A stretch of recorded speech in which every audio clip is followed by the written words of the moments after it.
کربلا کی وہ صبح بہت سخت تھی۔ امام حسین ابن علی کے وفادار اصحاب ایک ایک کر کے شہادت کا جام پی چکے تھے۔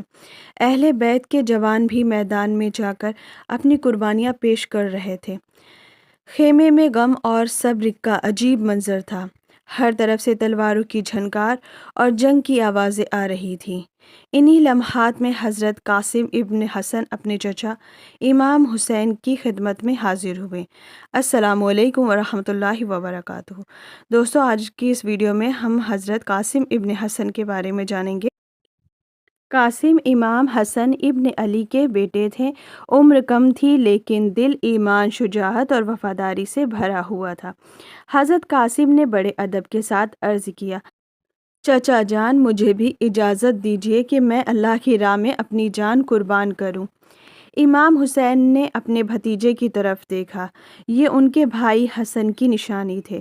روایت میں آتا ہے کہ امام حسین پر یہ بات بہت درد بھری گزری۔ انہوں نے فوراً اجازت نہ دی، مگر قاسم کا جذبہ شہادت اتنا مضبوط تھا کہ وہ بار بار درخواست کرتے رہے۔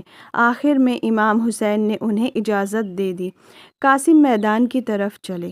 روایت میں ملتا ہے کہ ان کا چہرہ نورانی تھا اور ان کے قدم مضبوط تھے۔ دشمن کی فوج نے جب ایک کم سن جوان کو اپنی طرف آتے دیکھا تو کچھ لوگوں نے حیرانی سے دیکھا کہ یہ کون ہے جو اتنی ہمت کے ساتھ موت کا سامنے آ رہا ہے۔ حضرت قاسم نے اپنا تعارف کروایا اور پھر دشمنوں کے مقابلے میں کھڑے ہو گئے۔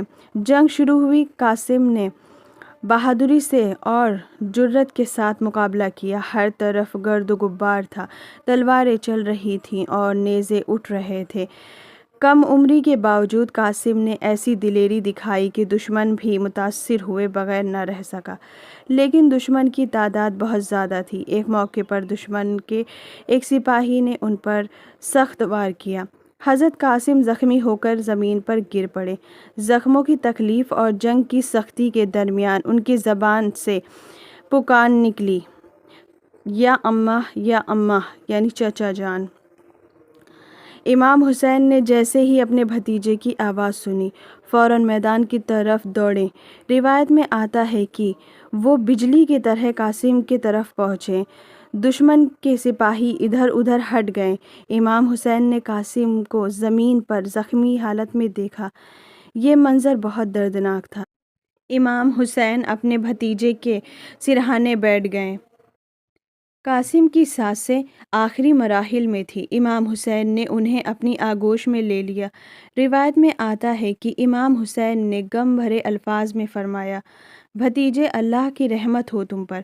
چچا پر کتنا سخت وقت ہے کہ بھتیجا اسے پکارے اور وہ اس کے لیے پوری مدد نہ کر سکے۔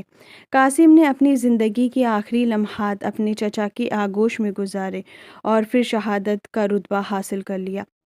امام حسین کا غم اور بھی بڑھ گیا۔ وہ اپنے نوجوان بھتیجے کے جسم کو لے کر خیموں کی طرف آئے۔ اہل بیت پر غم کا ایک اور پہاڑ ٹوٹ پڑا۔ اس طرح حضرت قاسم نے کربلا میں وفاداری، صبر اور اللہ کی راہ میں قربانی کی ایک عظیم مثال قائم کی اور شہدائے کربلا میں اپنا نام ہمیشہ کے لیے درج کرا لیا۔